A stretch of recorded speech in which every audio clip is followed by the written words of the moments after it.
Hello बच्चों, आप सभी का फिजिक्स चूरमा पे स्वागत है, जहां पे कंसेप्ट है इतने सिंपल जितना कि चूरमा। तो आज हम नीट 2026 के लिए जो एक्सपेक्टेड पीवाईक्यूज हैं, मैं वो लेकर आपके सामने आया हूं और उस तरह के क्वेश्चंस की आपको और ज्यादा प्रैक्टिस करनी है।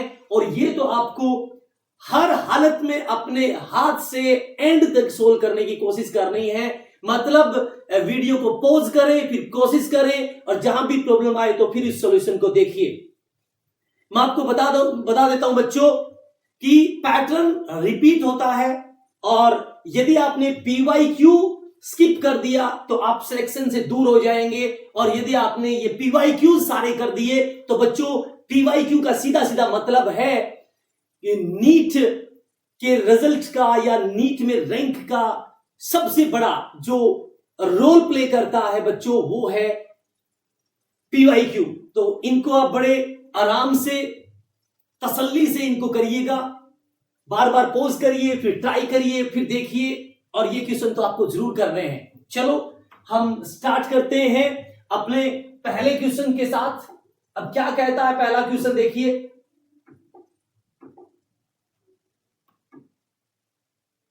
पहला क्वेश्चन क्या कहता है, देखते हैं।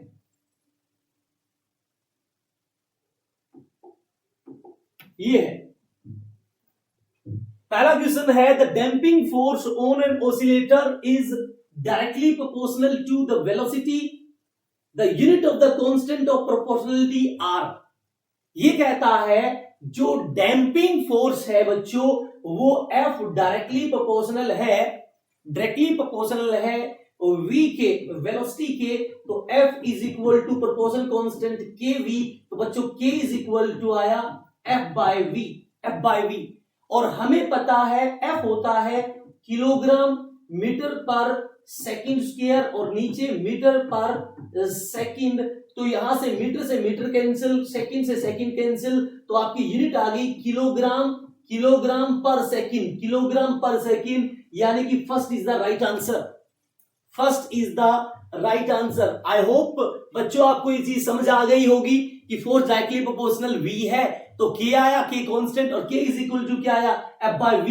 F की यूनिट होती है kilogram metre per second square divide by V metre per second. तो आप इसको इजीली सोल्व कर सकते हो।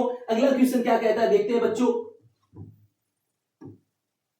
अगला क्वेश्चन ये रहा, ये क्या कहता है एक बार देखिए। In an experiment 4 quantities A, B, C, D are measured with percentage error 1%, 2%, 3% and 4% respectively. Quantity P is calculated as follow. P is equal to A cube B square divide में CD. Find the error in P.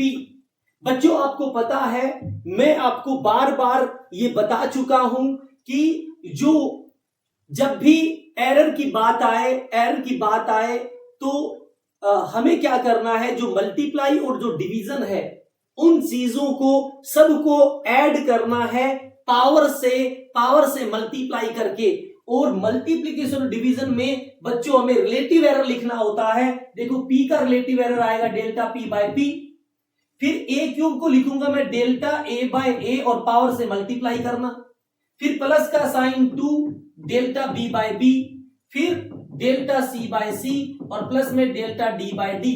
और percentage error के लिए पूरे को 100 से multiply कर देंगे। तो A का परसेंटेज एरर दे रखा है बच्चों 1%, तो 3 into 1 ये 3%, प्लस B का दे रखा है 2, तो 2 into 2 4%, प्लस में C का दे रखा है 3, तो 3%, और D का दे रखा है 4, तो 4%, 4 3 7 से 11 और 3 14% आपका बच्चों आंसर। 14% आपका बच्चों आंसर। ये मैं फिर बोल रहा हूं, एरर की आपको अच्छी खासी मेहनत प्रैक्टिस कर लेनी चाहिए। अगला सवाल क्या कहता है, देखिए। If force F, velocity V and time t are taken as fundamental unit, then the dimension of mass। इसने पूछा है फोर्स, वेलोसिटी और टाइम की टर्म में मास कैसे आएगा। फोर्स, वेलोसिटी और टाइम के टर्म में बच्चों मास कैसे आएगा, ये मास को किस तरह से रिप्रेजेंट करेगा कि फोर्स, वेलोसिटी और टाइम को हम अरेंज करें। तो सबसे पहले बच्चों हमें मास रखना है, हमें मास रखना है और मास सिर्फ फोर्स में आता है, तो ये तो पक्की बात है फोर्स ऊपर आएगा, यानी कि फोर्स की पावर नेगेटिव तो नहीं होगी, तो फोर्स सबके अंदर ही पॉजिटिव है, तो यानी कि सारे हो सकते हैं, सारे के सारे हो सकते हैं।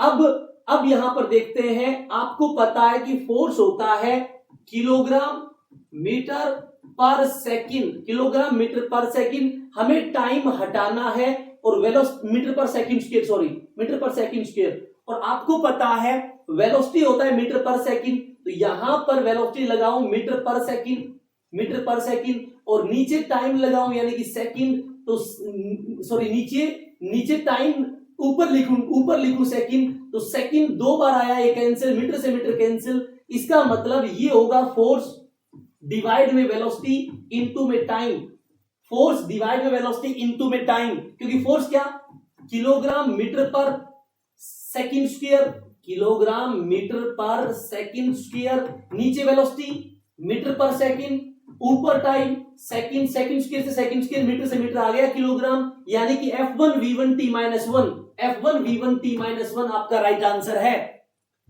F1 V1 T-1 बच्चों आपका राइट आंसर है। इस तरह के सवाल जो दे रखे हो तो आप ऑप्शन देखकर ही सोल्व करें। जैसे इसके अंदर सिर्फ मास रखना था, किलोग्राम रखना था, तो आप अरेंज कर ले भैया फोर्स, वेलोसिटी और टाइम को इस तरह से कि सिर्फ मास किलोग्राम बच जाए, बस हो गया, सिंपल सा है। अगला पॉइंट, अगला सवाल क्या कहता है, अगला सवाल बच्चों ये रहा आपके सामने, ये कह रहा है कि एनर्जी E है, वेलोसिटी V है, टाइम T है, are chosen as fundamental quantities, the dimension formula of surface tension.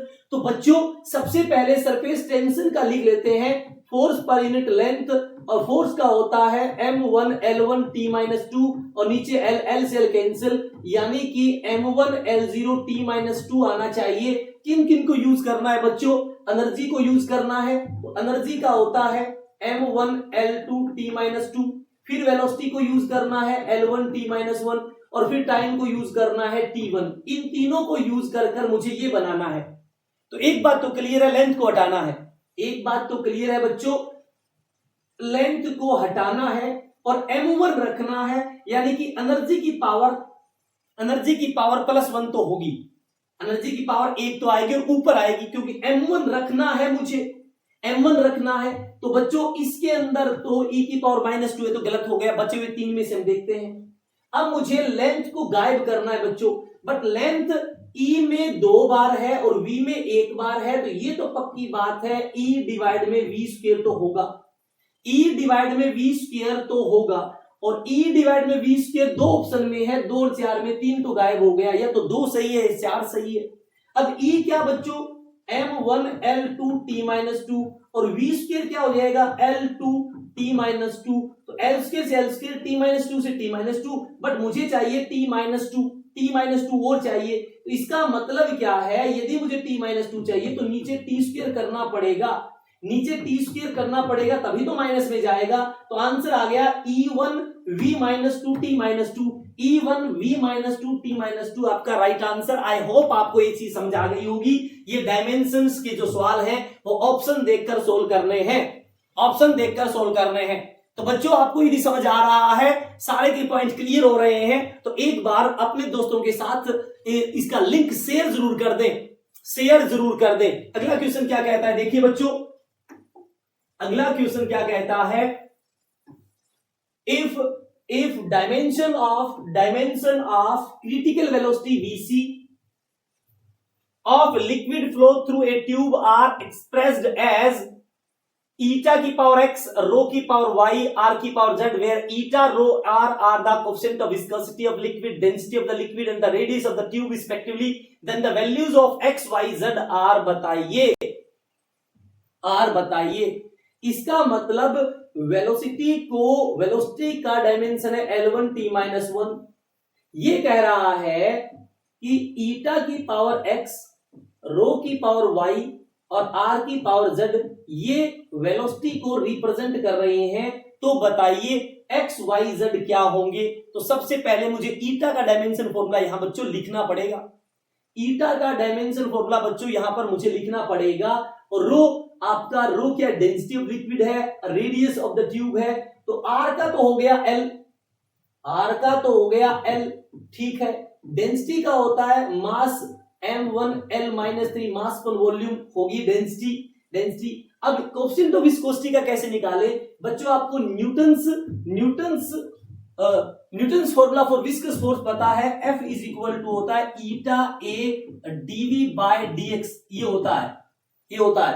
तो फोर्स का m1 L1 T-2, एरिया का L स्क्वायर, वेलोसिटी का L बाय T, और ये dx ऊपर मल्टीप्लाई होगा तो लेंथ से लेंथ कैंसिल, तो यहां आया m1 L-1 T-1, this is the dimension formula of eta.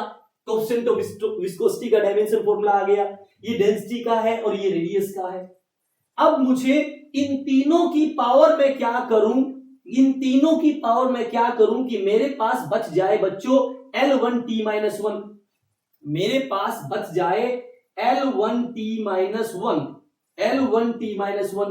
अब एक चीज ध्यान से देखिए, ईटा में L-1 है, ईटा में L-1 है, और ईटा में m1 है, और रो में भी m1 है, बट मुझे पता है वेलोसिटी में मास नहीं होता, तो ये तो पक्की बात है। ईटा की पावर यदि 1 है तो रो की पावर मुझे क्या करनी पड़ेगी, रो की पावर मुझे करनी पड़ेगी बच्चों -1, रो की पावर -1 करनी पड़ेगी, यानी कि मुझे m गायब करने के लिए रो और ईटा में से एक प्लस करना पड़ेगा, एक माइनस करना पड़ेगा। इसमें दोनों माइनस, इसमें दोनों माइनस, ये भी गलत हो गया। बचा हुआ आपका बच्चों राइट आंसर है। चाहे आप अब करके देख लीजिए, ईटा यानी कि m1 L-1 T-1 की पावर 1 इंटू में रो m1 L-3 की पावर -1 इंटू में r L की पावर -1 करके दिखा देता हूं मैं। ये बच्चों m1 L-1 T-1 into m1 L-3 into L-1 into बच्चों L-1। अब मुझे पता है ये -1 है तो ये माइनस हो जाएगा, ये माइनस है तो ये प्लस का 3 हो जाएगा, ये बच्चों गायब हो गया। अब ये L-1 है, ये L-1 है तो L-2, और ये L3 है तो L बच गया, और ये T-1 आ गई आपकी वेलोसिटी L1 T-1, यानी कि second is the right answer. बच्चों बिल्कुल फंडामेंटल क्लियर होना चाहिए कि वेलोसिटी में मास नहीं आता, और विस्कोसिटी में मास m1 है और डेंसिटी में मास m1 है, और मुझे मास गायब करना है, तो डेंसिटी की पावर यदि +1 है तो विस्कोसिटी की पावर -1 होनी चाहिए, और यदि विस्कोसिटी की पावर +1 है तो डेंसिटी की -1 होनी चाहिए, और ऐसा एक ही ऑप्शन है और वो है सेकंड ऑप्शन। तो second is the right answer. I hope आपको ये चीज समझ आ गई होगी। अगला सवाल देखते हैं क्या कहता है बच्चों, क्या कहता है। अगला सवाल ये रहा आपके सामने, Planck's constant h, speed of light c, Newton's gravitational constant g are three fundamental constant. Which of the following combination of these has the dimension of length? यानी कि मैं hcg को किस तरह से बच्चों रिप्रेजेंट करूं, कि मेरे पास लेंथ के डायमेंशन बच जाए, यानी कि सिर्फ L1 बच जाए। तो सबसे पहले बच्चों h लिखना पड़ेगा। मुझे पता है E बराबर होता है h/t, यानी h न्यू होता है 1/t, तो h का डायमेंशन फॉर्मूला आ जाएगा, E का होता है m1 L2 T-2 इंटू में t, तो ये आया m1 L2 T-1, ये h का डायमेंशनल फॉर्मूला है। उसके बाद c का डायमेंशनल फॉर्मूला होता है L1 T-1। उसके बाद ग्रेविटेशनल कांस्टेंट बच्चों F इज इक्वल टू होता है g m1 m2 bye are square, तो m1 L1 t minus 2 into में L स्क्वायर डिवाइड में m स्क्वायर, ये आया m-1 L3 t माइनस 2। ये डायमेंशन फॉर्मूला है बच्चों जी का डायमेंशन फॉर्मूला। अब मुझे इनको यूज करके सिर्फ L बचाना है, तो ध्यान से देखो बच्चों, मुझे मास और टाइम को गायब करना है, h में भी मास है और g में भी मास है, और मुझे मास गायब करना है, तो ये तो पक्की बात है g और h को गुणा करना पड़ेगा, क्योंकि h में m1 है और g में m-1 है, तो g और h गुणा होंगे, g और h बच्चों गुणा होंगे। यहां देखो g और h बाहर हो रखे हैं, यहां देखो g और h बाहर दे रखे हैं, या तो पहला सही है या दूसरा सही है, और दोनों में बच्चों कॉमन बात क्या है, रूट GH। तो पहले मैं रूट GH देख लेता हूं, g कितना m-1 L3 t माइनस 2 और इंटू में h कितना m1 L2 t माइनस 1, इसको देख लेता हूं मैं। मास से मास कैंसिल हो गया बच्चों, ये 3 और 2 5 L की पावर 5, और ये t माइनस 2 ये हो गया t माइनस 3, और ऊपर रूट है तो ये 2 और ये 2। बच्चों आपको पता है मुझे लेंथ चाहिए, तो 5/2 में मैं लेंथ घटाऊंगा तो लेंथ घटाना पड़ेगा 3/2, तभी तो लेंथ बचेगी। और L की पावर 1 है यानी कि वेलोसिटी में, इसका मतलब नीचे आएगा L1 t माइनस 1 की पावर बच्चों 3/2। इसको सोल्व करोगे L आएगा, यानी कि C की पावर 3/2, यानी कि first is the right answer. बच्चों आराम से वीडियो को देखिए, पहले आप ट्राई करिए और फिर मैं क्या बोल रहा हूं उन सभी बातों को रिटेन कीजिए, यानी retention is the most important. इसका मतलब है मैं जो बोलता हूं वो 500% लिखना है, मैं जो बोल रहा हूं बातें वो ज्यादा इंपॉर्टेंट है। आई होप आपको ये चीज समझ आ गई होगी। अगला सवाल क्या कहता है, देखिए अगला सवाल बच्चों देखिए क्या कहता है, a physical quantity of the dimension of length that can be formed out of C, Z and E square by 4 pi epsilon naught is ये कहता है बच्चों a physical quantity of the dimensions, a physical quantity of dimension of length that can be formed, मतलब इन तीनों को use कर length रखना है, इन तीनों को यूज करके बच्चों सिर्फ लेंथ रखना है। मैं आपको बता दूं, हमें पता है F इज इक्वल टू होता है 1/4 pi epsilon nought E square by R square. तो बच्चों इसका डायमेंशन हो गया m1 L1 t minus 2 into R square का L स्क्वायर, तो m1 L3 t माइनस 2 तो आ गया इस चीज का। G का अभी आपने देखा था, G का क्या होता है बच्चों m-1 L3 t minus 2, G का होता है ये, और C का होता है L1 t माइनस 1, और मुझे सिर्फ लेंथ रखनी है, इसका मतलब G और E square bye 4 pi epsilon not multiply होने हैं, क्योंकि मुझे सिर्फ लेंथ रखना है तो मास तो गायब करना है, और यदि मास गायब करना है तो G में मास की पावर -1 है और E square bye 4 pi epsilon not में मास की पावर +1 है, तो ये दोनों चीज तो मल्टीप्लाई होनी चाहिए, तो बच्चों ये दोनों चीज मल्टीप्लाई पहले में भी है, दूसरे में भी है, तीसरे में भी है, ये आपका हो गया गलत। अब पहले दूसरे और तीसरे में देखते हैं कौन सा ऑप्शन सही है, पहले दूसरे तीसरे में देखते हैं बच्चों कौन सा ऑप्शन सही है। तो पहले तो कर देते हैं मल्टीप्लाई बच्चों G और इसका, तो m1 L3 t माइनस 2 तो आ गया E square bye 4 pi epsilon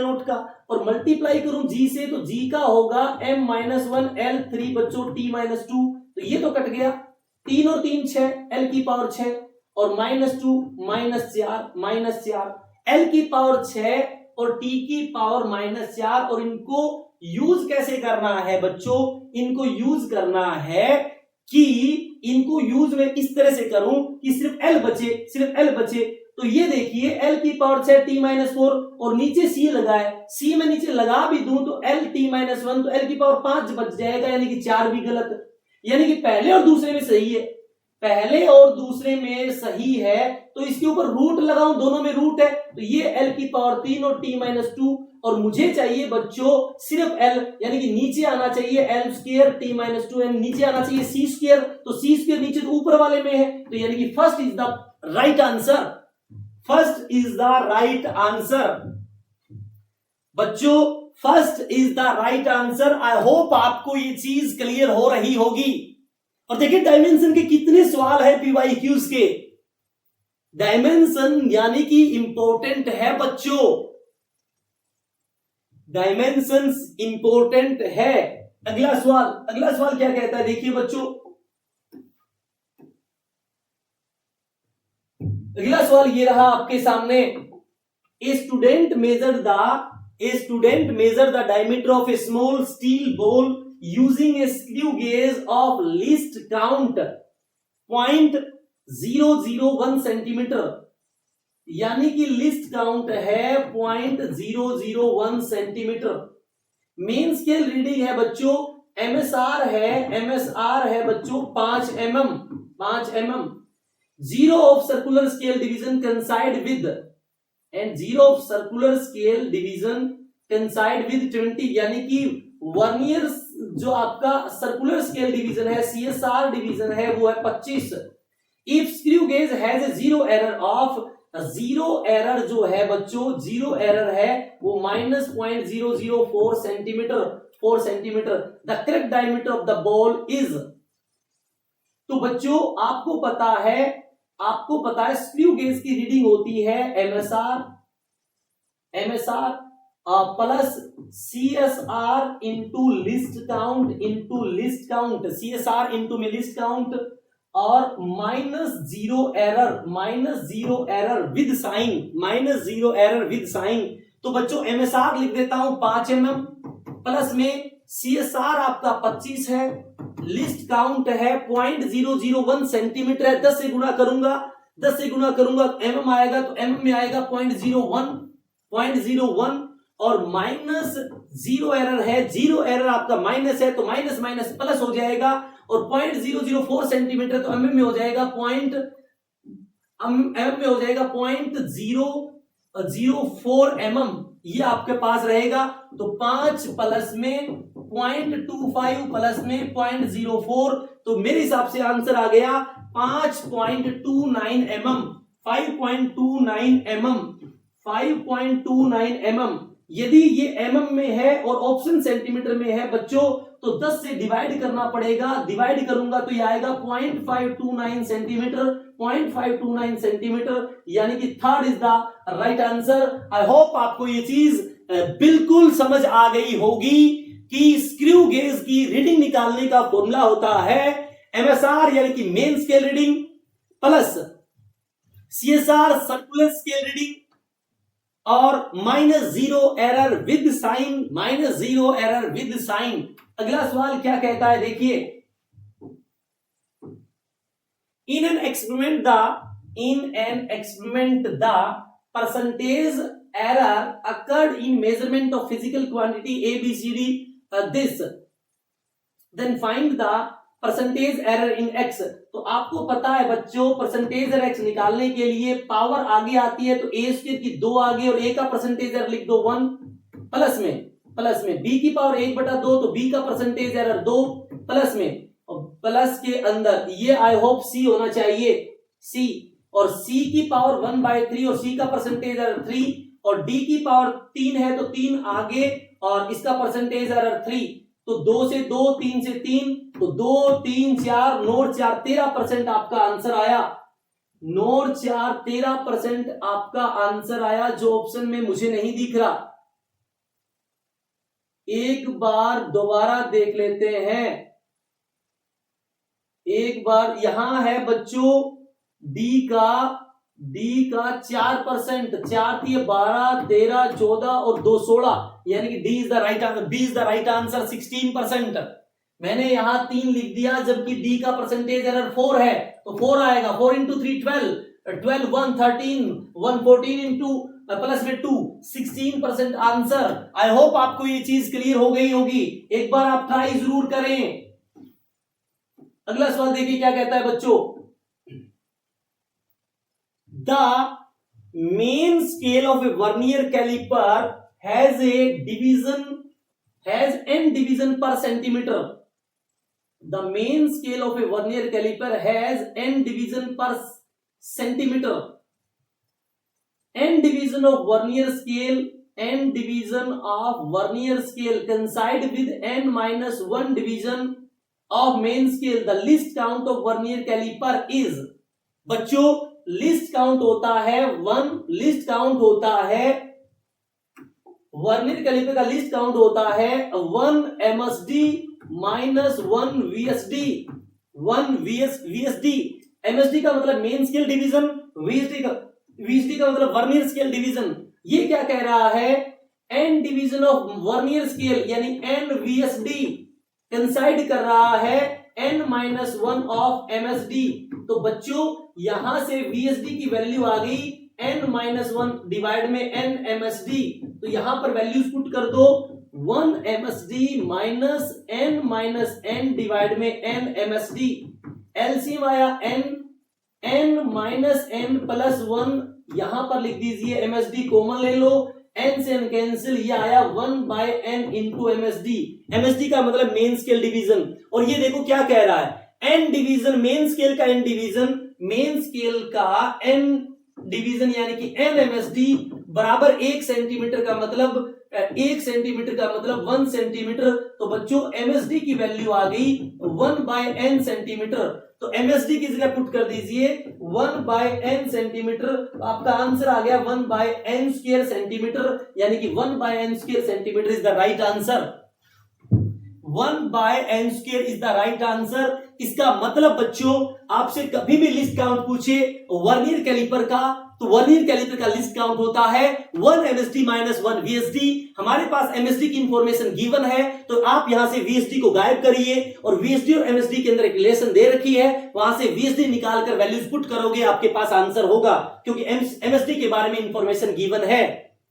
MSD के बारे में इंफॉर्मेशन गिवन है। आई होप आपको ये चीज समझ आ गई होगी। यदि आपको लग रहा है कि मैं थोड़ा सा तेज हूं, तो आप इसको स्लो करके देख लें, आप इसको स्लो करके देख लें। आप अपनी इच्छा के अनुसार चीजों को देखिए, समझिए, एनालाइज करिए। और अब समय है, अब 1 से 30 दिन जो बचे हैं बच्चों, आप अपनी एरर नोटबुक लगा लें और हर सवाल में जो आप गलती लिख रहे हैं वो उस नोटबुक में नोट कर लें, ताकि लास्ट टाइम जब 7 डेज आप रिवीजन करें तो आप अपनी गलतियों को एक बार समझ लें कि आप ऐसी ऐसी मिस्टेक करते हैं, ताकि बार बार ये सवालों में आप गलती करना बंद कर दें। अगला सवाल क्या कहता है देखिए, अगला सवाल क्या कहता है देखिए बच्चों, ये सवाल ये कह रहा है कि डायमेंशन ऑफ स्ट्रेस बताइए। डायमेंशन ऑफ बच्चों स्ट्रेस बताइए। पहले मैं आपको एक चीज बता देता हूं, स्ट्रेस प्रेशर, कोई भी modulus, Young's modulus, bulk modulus, modulus of rigidity,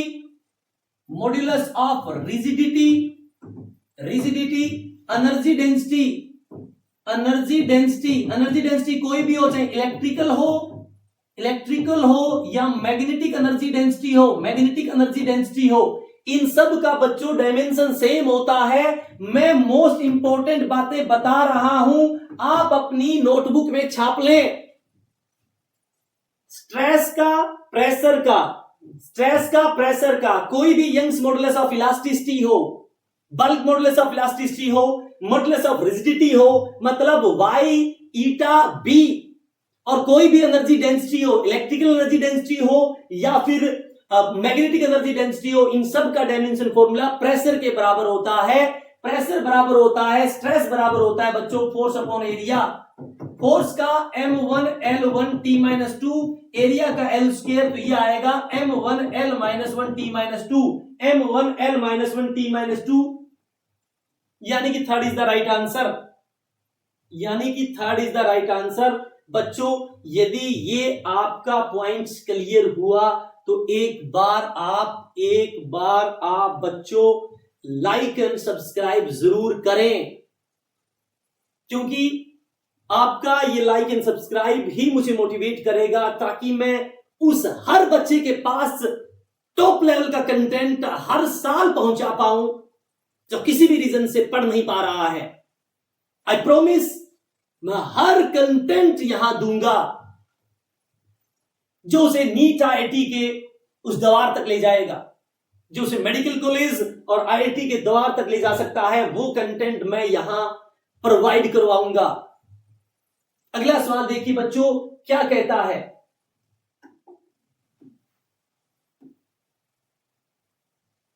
taking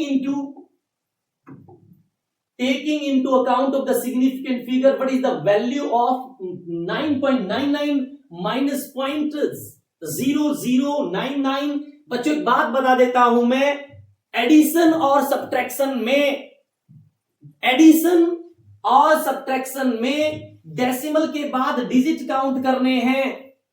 यहां डेसिमल के बाद दो डिजिट है, यहां डेसिमल के बाद 4 डिजिट है, और रिजल्ट के अंदर भी जो आपका आंसर आएगा उसमें डेसिमल के बाद 2 डिजिट होने चाहिए। यानी कि वही ऑप्शन सही है जिसमें डेसिमल के बाद 2 डिजिट है। और बच्चों साफ साफ दिख रहा है, इसमें 4, इसमें 1, इसमें 3, यानी कि first is the right answer. First is the right answer. आपका आंसर आया 9.98। ये चीज मैं दोबारा बता रहा हूं बच्चों कि जब भी एडिशन और सब्ट्रैक्शन हो तो जो टर्म्स आपने सब्ट्रैक्ट और ऐड की है उन सभी का डेसिमल के बाद डिजिट काउंट करें, और उनमें से जो मिनिमम नंबर ऑफ डिजिट है डेसिमल के बाद उतने ही डिजिट आपके आंसर में डेसिमल के बाद आने चाहिए। तो आप 2 चीजों को जो घटा रहे हो, एक में डेसिमल के बाद 2 डिजिट है, एक में डेसिमल के बाद 4 डिजिट है, तो भाई आपके आंसर में भी डेसिमल के बाद सिर्फ 2 डिजिट होने चाहिए। आई होप आपको ये चीज क्लियर हो गई होगी। अगला सवाल देखिए क्या कहता है,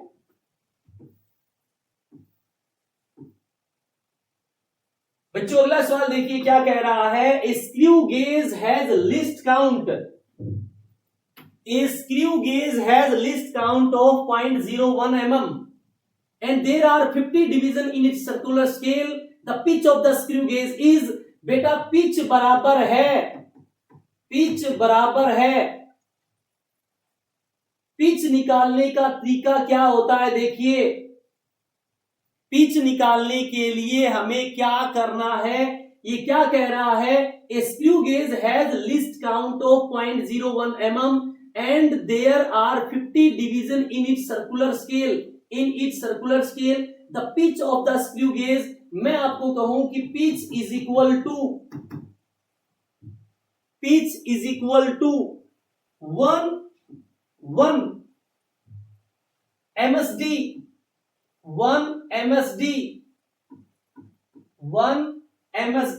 पिच निकालने के लिए क्या होता है, बच्चों 1 पिच में आपको बता दूं एक रोटेशन में वो कितना आगे चलता है, उसी को बोलते हैं पिच। तो यहां से एक चीज मैं आपको बता दूं बच्चों, लिस्ट काउंट बराबर पिच डिवाइड में number of division on circular scale. ये होता है फॉर्मूला कि सर्कुलर स्केल को एक बार रोटेट कराओगे तो लीनियर कितना शिफ्ट होता है, उसी को बोलते हैं पिच। एक रोटेशन में सर्कुलर स्केल जब एक बार रोटेट कराओगे तो वो लीनियरली कितना शिफ्ट होता है, उसी को बोलते हैं पिच। और लिस्ट काउंट होता है पिच डिवाइड में number of division on circular scale. तो लिस्ट काउंट है बच्चों 0.01 mm और इनटू में नंबर ऑफ डिवीजन है 50, तो mm में आपका आंसर होगा। तो ये आपका आंसर है, तो ये आया 1/100 गुणा में 50, 0 से 0, तो 0.5 mm 0.5 mm यानी कि second is the right answer.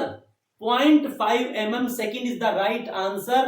Pitch या बच्चों लिस्ट काउंट बराबर होता है पिच डिवाइड में number of division on circular scale. I hope आपको ये चीज क्लियर हुई होगी।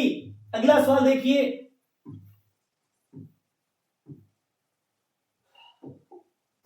The time interval measured by a clock give the following reading. What is the percentage relative error of the observation?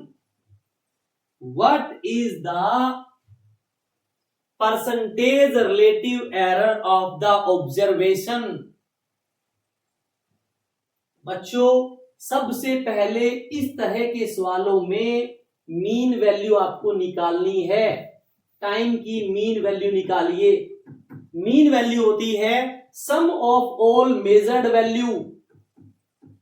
Some of all measured value, कितनी बार measured value है? 1 2 3 4 5, जितनी बार मापा है उससे डिवाइड कर दो, ये मीन वैल्यू आएगी 1.25, 1.24, 1.27, 1.21, 1.28 डिवाइड में 5। अब 5 और 9 7 16, 17 8 25, 5 5 2 7 2 9 2 11 2 13 2 15, 2 3 4 5 और 6 डिवाइड में बच्चों 5। तो 5 से 1, 5 दिया 15, 5 1, यानी कि ये वैल्यू आई 1.31। ये वैल्यू आई 1.31। एक बार और चेक कर लेते हैं कि ये बात सही है या गलत है। 8 और 9 7 16 4 20 और 5 25, 5 2 2 4 2 6 2 8 2 10 और 2 12, यानी कि एडिशन गलत है। एक बार दोबारा देखिए, 8 9 9 7 16 4 20 5 25, 5 2 2 2 4 2 6 2 8 2 10 और 2 12 12, 2 3 4 5 और 6 डिवाइड में 5 5 दूनी 5 1.25। मुझे कैसे पता लगा कि पहले वाले जो मैंने निकाला था 1.31 उनकी किसी की मैक्सिमम वैल्यू ही नहीं है 1.31, तो वो मीन कैसे आ सकता है? वो मीन कैसे आ सकता है? तो ये आया 1.25 मीन वैल्यू आई। तो पहले मैंने मीन वैल्यू निकाल ली। अब आपको पता है एरर होता है mean value minus measured value. Mean value minus measured value, तो पहली मेजरमेंट का एरर कितना आएगा? Delta T1। मीन वैल्यू 1.25 है माइनस मेजर वैल्यू 1.25 है, तो इसका तो 0। डेल्टा T2 125 में से 1.24 घटाओगे तो 0.01। डेल्टा T3 1.25 में 1.27 घटाओगे तो ये आएगा माइनस का 0.02।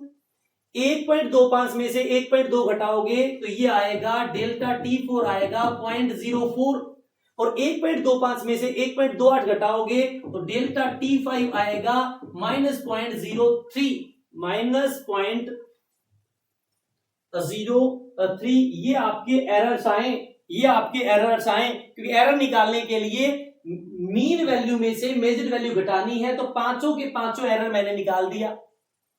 अब बच्चों अब क्या करना होता है? हमें मीन एरर निकालना होता है। क्या निकालना होता है? Mean error. मीन एरर क्या होता है? Sum of all error. Error कभी एरर में सब्ट्रैक्ट नहीं होते। मीन एरर कैसे निकलेगा? मीन एरर कैसे निकलेगा? देखिए, पहले मैं डेल्टा TM निकाल लेता हूं। तो mean error sum of all error 0.01, सबको जोड़ना है, जो माइनस है वो भी जोड़ना है, क्योंकि एरर में कभी सब्ट्रैक्ट नहीं होते। तो प्लस का 0.04, प्लस का 0.03, और 5 बार जोड़ा है तो 5 से भाग दो, तो 3 4 7 2 9 1 10, ये आया 1 डिवाइड में 5, ये आया 0.1/5। 0.1/5 आपका मीन एरर है। और पूछा क्या है? What is the percentage relative error?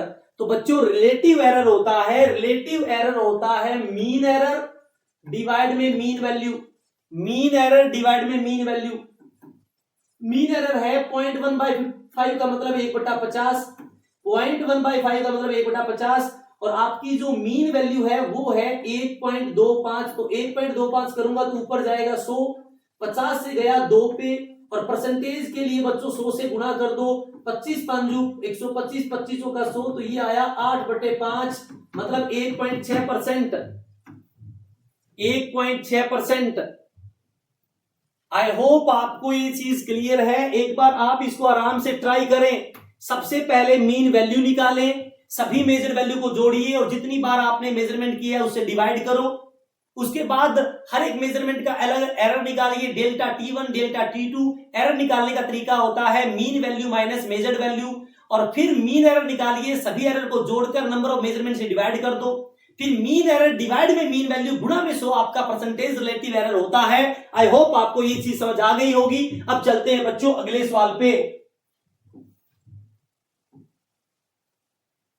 अब ये क्या कहता है, देखिए ध्यान से, द एंगल ऑफ 1 मिनट, बच्चों 1 डिग्री बराबर होता है 60 मिनट, तो 1 मिनट बराबर होगा 1 डिग्री डिवाइड में 60, और 1 डिवाइड में 60, और 1 मिनट होता है बच्चों, 1 डिग्री होता है बच्चों π/180 रेडियन, π/180 रेडियन। इसका मतलब ये आया 3.14 डिवाइड में 60 इंटू 180 रेडियन, 60 इंटू 180 रेडियन, ये आपका इसके आसपास आपका आंसर होना चाहिए।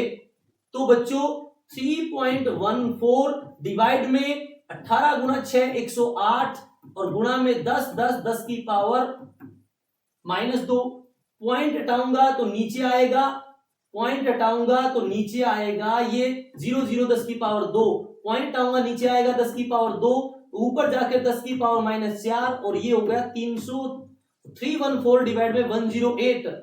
तो 3 पे तो जा नहीं रहा है, 3 पे तो जा नहीं रहा, तो 2 पे जाएगा, तो 2 पॉइंट समथिंग गुणा 10 की पावर -4, यानी कि second is the answer, second is the answer. तो बच्चों क्या याद करना है, क्या याद करना है कि 180 डिग्री बराबर होता है पाई रेडियन, एक तो ये बात याद रखनी है।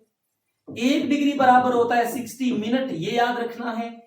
1 मिनट बराबर होता है 60 सेकंड, ये याद रखनी है। ये कहानी आपको टिप्स पे आनी चाहिए। अगला सवाल क्या कहता है, देखिए, a plano convex lens of unknown material, a plano convex lens of unknown material and unknown focal length is given with the help of spherometer. We can measure refractive index, focal length, radius of curvature, aperture of the lens। बच्चों 3 measuring instrument होते हैं। एक होता है vernier caliper, vernier caliper से आप कोई भी लीनियर लेंथ माप सकते हैं, किसी का आउटर डायमीटर माप सकते हैं, किसी की थिकनेस माप सकते हैं, और किसी का इनर डायमीटर माप सकते हैं। और एक होता है स्क्रू गेज, स्क्रू गेज से आप किसी का स्मॉल जो थिंग है उसका आउटर डायमीटर आप माप सकते हैं। और एक होता है स्फेरोमीटर, स्फेरोमीटर की एक्यूरेसी सबसे ज्यादा होता है, सबसे कम लिस्ट काउंट, सबसे जो कम से कम मेजर कर सकता है, इन सब में वो स्फेरोमीटर है, क्योंकि इसका लिस्ट काउंट होता है 0.001 mm, 0.001 mm, क्योंकि 1 mm होता है मेन स्केल का, 0.1 mm होता है वर्नियर कैलिपर का, 0.01 mm होता है स्क्रू गेज का, और 0.001 mm होता है स्फेरोमीटर का। तो सबसे छोटी छोटी चीज मापता है इन सब में स्फेरोमीटर। तो ये काम आता है, ये बच्चों काम आता है किसी लेंस के रेडियस ऑफ कर्वेचर या कर्व्ड सरफेस कितना है उसको मापने के, यानी कि third is the right answer. ये लेंस के रेडियस ऑफ कर्वेचर मापने के काम आता है। कौन भाई? स्फेरोमीटर। अगला सवाल क्या कहता है देखते हैं। अगला सवाल क्या कहता है देखते हैं। हम कर चुके हैं E and G, energy gravitational constant है E बाय जी, बताइए। तो बच्चों E का होता है m1L2T-2 और G का होता है, हमने कर लिया बार बार, m-1L3T-2। तो ये हो जाएगा m2L-1 और T0 m2L-1 और T0, यानी कि second is the right answer, second is the right answer. I hope आपको ये चीज बच्चों क्लियर हुई होगी। अगला सवाल क्या कहता है देखिए, अगला सवाल क्या कहता है। A screw gauge give the following reading when used to measure the diameter of a wire. Main scale reading है बच्चों 0 mm, सर्कुलर स्केल रीडिंग है 52 division. Given that 1 mm on the main scale correspond to 100 division on the circular scale. 1 mm on the main scale correspond to 100 division on the circular scale. इसका मतलब least count हो गया बच्चों 1 mm divide में number of division on circular scale 0.01 mm, ये list count हो गया। The diameter of the wire बताइए। आपको पता है स्क्रू गेज की रीडिंग का फॉर्मूला होता है MSR प्लस में CSR इंटू लिस्ट काउंट। तो MSR तो है बच्चों 0, CSR है 52 डिवीजन, लिस्ट काउंट है 0.01 mm, तो आंसर आया 0.52 mm। और यदि मैं इसके सेंटीमीटर बनाऊं तो 10 से डिवाइड करूंगा तो 0.052 सेंटीमीटर आपका आंसर है, यानी कि first is the right answer. I hope आपको ये चीज समझ आ गई होगी कि लिस्ट काउंट होता है कि 1 MSD डिवाइड में नंबर ऑफ डिवीजन, तो 1 MSD 1 mm है डिवाइड में नंबर ऑफ डिवीजन 100, तो ये लिस्ट काउंट निकाल लिया बच्चों हमने। और फिर रीडिंग निकालने का फॉर्मूला होता है MSR इन प्लस में CSR इनटू में लिस्ट काउंट, और माइनस 0 एरर होता है। 0 एरर यहां पर मिसिंग है तो उसका कोई यूज नहीं होगा। अगला सवाल क्या कहता है देखते हैं बच्चों। अगला सवाल फिर डायमेंशन से बच्चों, डायमेंशन बहुत इंपॉर्टेंट है।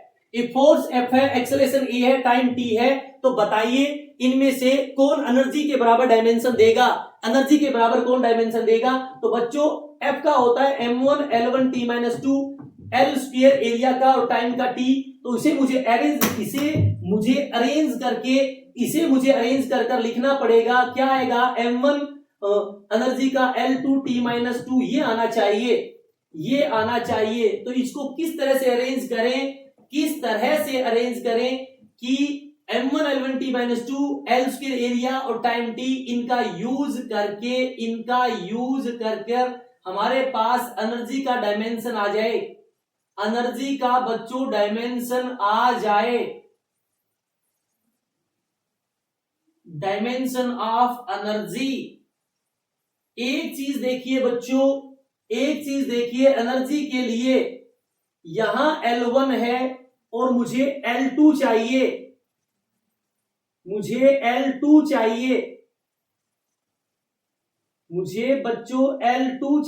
फोर्स है। अच्छा A एक्सेलरेशन है बच्चों, एक्सेलरेशन का होता है L1 T-2, तो मुझे L2 चाहिए। तो ये पक्की बात है दोनों मल्टीप्लाई होंगे तभी L1 और L2 आएगा। तो इसका मतलब m1 L1 T-2 इंटू में L1 T-2 करूं तो ये आया m1 L2 T-4, मुझे चाहिए T-2, तो इसका मतलब यहाँ पे T स्क्वायर आएगा। इसका मतलब क्या हुआ, F की पावर 1 इंटू में एक्सेलरेशन की पावर 1 इंटू में T की पावर 2, ये आंसर बना F1A1 T की पावर 2। ये बच्चों आपका आंसर बन रहा है। यानी कि जो तीन चीज दे रखी है, फोर्स, एक्सेलरेशन और टाइम, इनको अरेंज कर मुझे एनर्जी बनाना है। तो बच्चों बड़ी सिंपल है चीजें जो मैं आपको बता रहा हूं, आप इनको ऐसे कर सारे सवाल सोल्व कर सकते हैं। अगला सवाल है dimension of m1 L1 T-2 A-2 belong to, कि बताइए इनमें से m1 L1 T-2 A-2 किससे बिलोंग कर रहा है। तो मुझे पता है बच्चों m1 L1 T-2 तो है फोर्स और डिवाइड में A स्क्वायर, ये करंट का स्क्वायर है। इसमें से किसका डायमेंशनल फॉर्मूला है, मुझे ये चेक करना है। तो मुझे सेल्फ इंडक्टेंस, यहां देखो बच्चों एनर्जी बराबर होता है, इंडक्टर की जो एनर्जी होती है वो होती है हाफ L I स्क्वायर, और मुझे पता है E का होता है m1 L2 T-2, नीचे I स्क्वायर आएगा तो ये आएगा m1 L2 T-2 into A-2, जबकि मेरे पास जो है वो m1 L1 T-2 है, यानी कि ये तो गलत हो गया। अब बच्चों मैग्नेटिक परमिबिलिटी और मैग्नेटिक फ्लक्स, पहले मैं मैग्नेटिक फ्लक्स का चेक कर लेता हूं बच्चों। फाई बराबर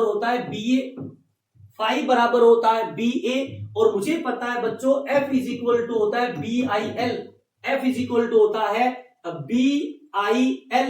तो यहां से बी का आ जाएगा एफ डिवाइड में आई एल और इनटू में एरिया ए।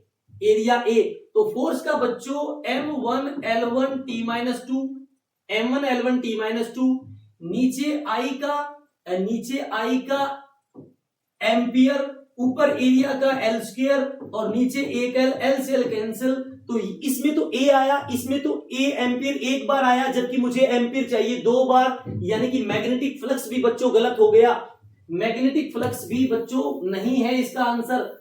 अब हम चलते हैं म्यू मैग्नेटिक परमिबिलिटी, हमें पता है B is equal to mu nought upon 4 pi I dl sine theta divide में आर स्क्वायर, और B होता है F by I L is equal to mu nought का निकालना है, I का A डीएल का L, 4 पाई का होता नहीं एल स्क्वायर, एक एल से एक एल से एल कैंसिल, बच्चों mu nought is equal to आया एफ का M1 L1 T-2, नीचे आई एम्पियर और एक एम्पियर ये रहा, तो ए स्क्वायर, यानी कि permeability is the right answer, permeability is the right answer. याद रखना बच्चों, डायमेंशंस किसी का भी निकालना हो तो फोर्स और एनर्जी के फॉर्मूले आपको टिप्स पे आने चाहिए।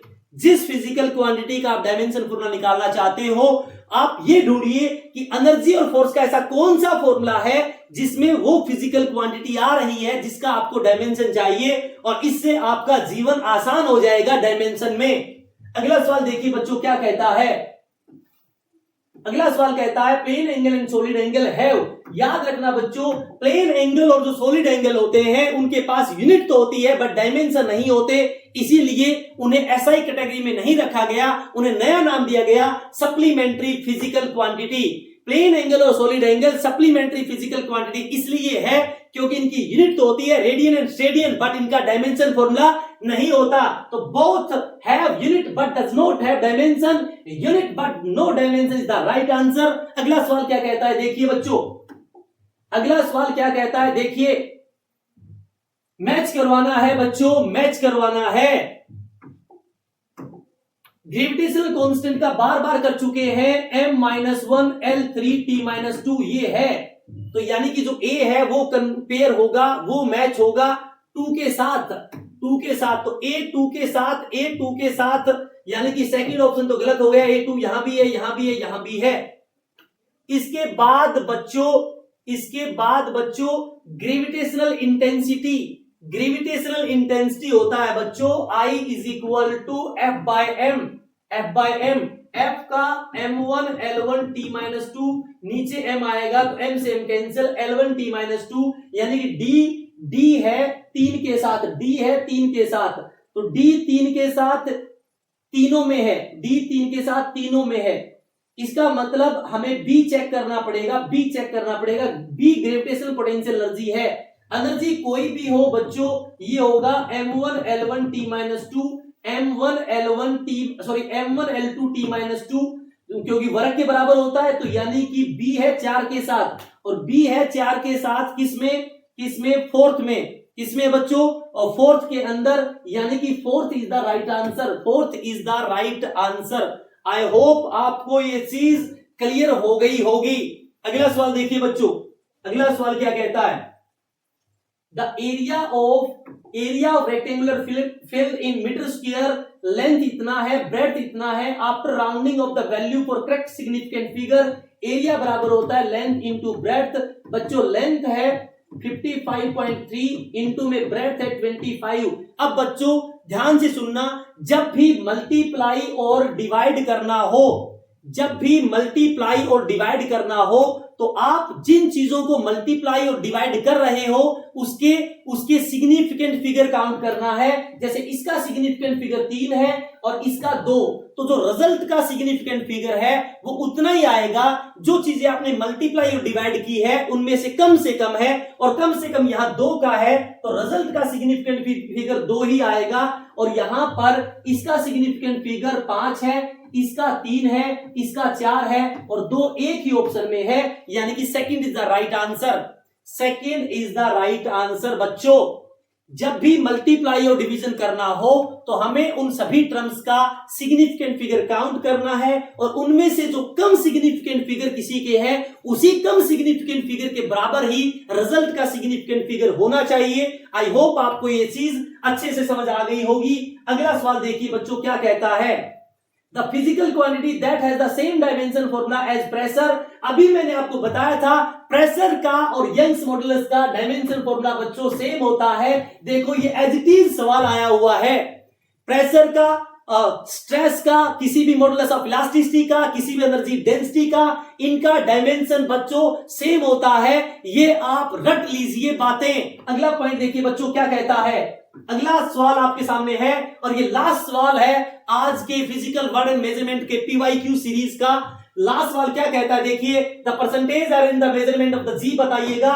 जी इज इक्वल टू है बच्चों, जी इज इक्वल टू है पर 4 पाई आर स्क्वायर कांस्टेंट, इसमें एरर नहीं होगा तो इसको लिख देंगे L by T square. Error निकालने के लिए बच्चों रिलेटिव एरर लिखना होता है delta G by G, delta L by L, power आगे और डेल्टा टी बाय टी और आपको जोड़ना होता है। परसेंटेज निकालने के लिए 100 से गुणा करेंगे। डेल्टा एल कितना है बच्चों, डेल्टा एल है 0.1, एल है बच्चों 10, परसेंटेज के लिए 100 से गुणा प्लस में 2, डेल्टा टी है बच्चों 1 डिवाइड में टी है आपका 100 और गुणा में परसेंटेज के लिए 100, 100 से 100 कैंसिल, पॉइंट हटाऊंगा नीचे 10 आएगा, 100 से 100 कैंसिल, 1 और 2 आंसर आ गया बच्चों 3%। आई होप आपको ये चीज क्लियर हुई होगी।